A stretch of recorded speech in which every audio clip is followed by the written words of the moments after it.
Fala aí galera do YouTube, bem-vindos mais uma vez ao canal Dicas Exatas, galera. Eu tô gravando esse vídeo aqui em sequência do vídeo anterior, justamente porque eu tô aproveitando esse período de quarentena aí, como eu já falei pra vocês, pra trazer mais conteúdo pro canal, coisa que tava parada aí, né?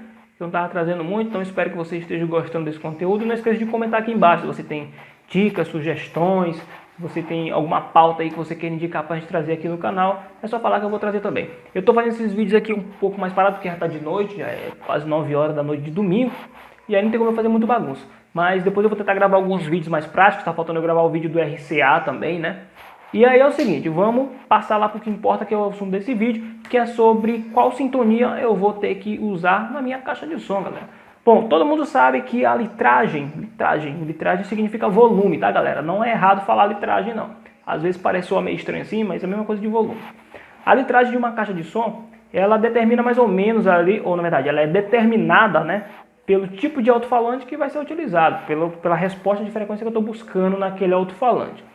Só que também existe um outro fator extremamente importante, que é a frequência de ressonância dessa caixa, se a caixa for dutada. Porque se ela for selada, ela não precisa de duto. Se ela for dutada, ela precisa de uma frequência de ressonância, porque a frequência de ressonância é para a caixa dutada, mas a caixa selada não precisa porque ela é selada. E é o seguinte, nas caixas dutadas, em que eu preciso de um duto, e esse duto precisa ter uma frequência de ressonância, eu não vou chutar um valor qualquer. Tem alguns parâmetros que eu tenho que seguir para a gente poder entender, para a gente poder escolher da melhor forma correta. Então, galera, é o seguinte, a primeira coisa que eu vou fazer, antes de comprar o meu alto-falante, é pensar em mim próprio. No caso, você pensa em você, eu penso em mim, a gente pensa na gente. Porque é o seguinte, eu vou pensar, cara, que tipo de som eu mais gosto de ouvir? É hip hop? Será que é um sertanejo? Será que é um forró? Será que é uma eletrônica? Por que estou falando isso? Porque dependendo do estilo que você mais quer, pode ser que isso vai influenciar no tipo de alto-falante que você vai buscar. Por exemplo, para pagode, você gosta de pagode, você é pagodeiro. Tem um instrumento no pagode chamado surdo, que é um bichão desse tamanho assim, o cara fica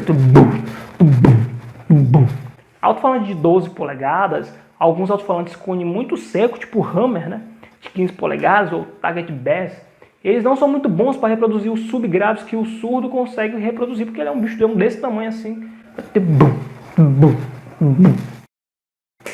E aí não tem condição. Você vai forçar demais o alto-falante e você não vai ter uma resposta muito legal. Então o que seria interessante? Ou um alto-falante com uma resposta mais baixa, né, tipo um subwoofer, ou um alto-falante misto, ou então um alto-falante de 18 polegadas, porque mesmo ele sendo um cone mais seco, ele consegue reproduzir frequências mais baixas, né? Então, assim varia para todos os estilos, tá? Se for hip hop também, se for forró é uma coisa mais seca, né? Aí já vale a pena investir no 3K. Então, primeira coisa que eu falo, você tem que olhar para você, o que você quer? Você quer um som mais seco, você quer um som mais profundo, dependendo do estilo. Ah, não, eu quero um que toque tudo. Bom, se você quer um que toque tudo, você vai ter lá, ter um carro de som para festa, por exemplo. Você quer montar um som que vai tocar em eventos, tem que tocar qualquer coisa. Então você tem que procurar um alto-falante que seja mais plano possível, né? Um que responda tanto sub quanto seco. Ele não vai ser nem tão bom no seco quanto o Hammer, não vai ser nem tão profundo no sub, né? Quanto um Pioneer.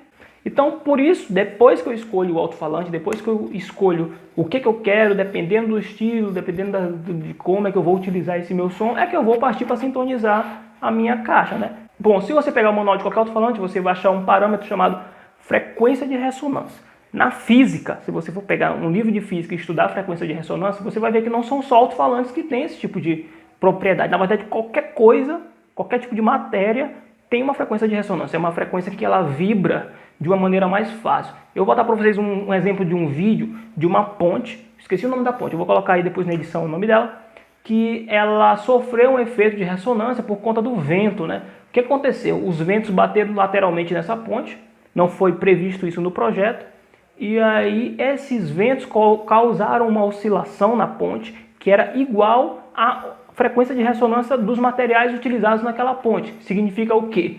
Que quanto mais soprava o vento, mais ela começava a balançar. Mas como era a frequência de ressonância do próprio material, isso fazia com que tivesse uma ampliação daquelas ondas, então ela balançava mais. E vinha ventando mais. E ela ia balançando mais. E vinha ventando mais. E ela balançando mais. E vinha ventando mais. Até que teve uma hora que ela não aguentou, né? Colapsou. Infelizmente a gente teve esse problema, mas serviu para a gente poder entender como é que funciona esse fenômeno de ressonância. Nos alto-falantes também existe a mesma coisa. Existe uma frequência, isso é estudado, isso é analisado, para a gente saber qual é aquela frequência que o conjunto móvel do alto-falante ele tem mais facilidade para vibrar. Significa que a frequência que ele toca mais alto Não, não é a frequência que ele toca mais alto. É simplesmente a frequência em que ele vibra de forma melhor. Isso vai depender de quê? Do material que é constituído o alto-falante. Isso às vezes acontece algumas contradições, né? Por exemplo, a frequência de ressonância está fora ou muito próximo de estar fora da frequência de resposta ou da faixa de resposta do alto-falante. É uma coisa que acontece, por exemplo, com o Eros 3K, né? Ele tem uma curva de resposta aí que é bem ampla, né? Ele sobe, ele toca bem seco, mas cara, é muito baixo, né? A frequência de ressonância dele é muito baixa. Isso por quê? Quer dizer que ele é um sub? Não, não quer dizer que ele é um sub. Significa que o conjunto móvel tem uma frequência de ressonância mais baixa. Mas ele vai tocar melhor se você sintonizar ele mais ou menos ali onde ele é projetado, né? 60 Hz, 70 Hz, 55, por aí. Então, analisar a frequência de ressonância do alto-falante é um bom fator para você escolher qual é a frequência da caixa que você vai utilizar, mas não é um único fator, tá bom? Também existe um outro problema de você sintonizar, às vezes acontece quando você pega um projeto pronto da internet. Tem muitos projetos, eu tenho muita gente que fala comigo, ou que eu vejo compartilhando, projetos prontos, né, que você bota na internet, projeto de não sei de quê. Aí ele bota lá, aparece um monte de projeto, que eu não sei como é que esses caras fazem esse projeto de qualquer jeito, porque eu já vi tanta coisa errada por aí, gente fazendo, cara, gastando material e se arrependendo, porque não ficou bom. Então, cuidado quando vocês pegar projeto pronto, por favor, tenham muito cuidado, vocês vão gastar dinheiro de vocês à toa. É melhor vocês estudarem um pouquinho ou falar com alguém que realmente consiga projetar esse som para vocês não gastar dinheiro à toa. O que acontece? Às vezes o duto ele é sintonizado na caixa por uma frequência tão baixa que fica mais baixa do que o corte de frequência que eu vou fazer no meu alto-falante. Olha só que loucura. Então, por exemplo, o meu corte do alto-falante vai começar em 50 Hz e acabar em 150. Para que eu vou sintonizar a minha caixa em 45 Hz? Se o meu corte no crossover vai começar em 50 Hz. Não faz sentido nenhum eu fazer isso. Aquele duto que vai estar ali vai me dar trabalho para construir, né? Eu estou fazendo a caixa, vai me dar trabalho para fazer e não vai servir para a finalidade. Ele vai servir para respirar o ímã, né, e tal, ver troca de ar. Vai dar um pouco de pressão, porque o ar vai estar sendo aliviado por ali. Mas a função principal dele, que é justamente gerar uma frequência de ressonância, não vai ter, porque ele simplesmente não tem frequência para ele oscilar ali, né? Tá fora. Então, quando você for escolher a sintonia do seu duto, você escolhe uma sintonia e que esteja dentro da capacidade do seu alto-falante, né? Mas não só isso, dentro do corte de frequência que você pretende usar naquele alto-falante. Então você tem que pensar nisso antes de projetar a caixa. Então por isso quando eu faço projeto com meus clientes, eu sempre pergunto, que tipo de uso, né, você pretende ter? Para dentro de casa? É para fora de casa? Que carro que vai ser? Porque o carro também influencia, né? Às vezes uma caminhonete, o projeto é um pouco diferente se for para um sedã, né?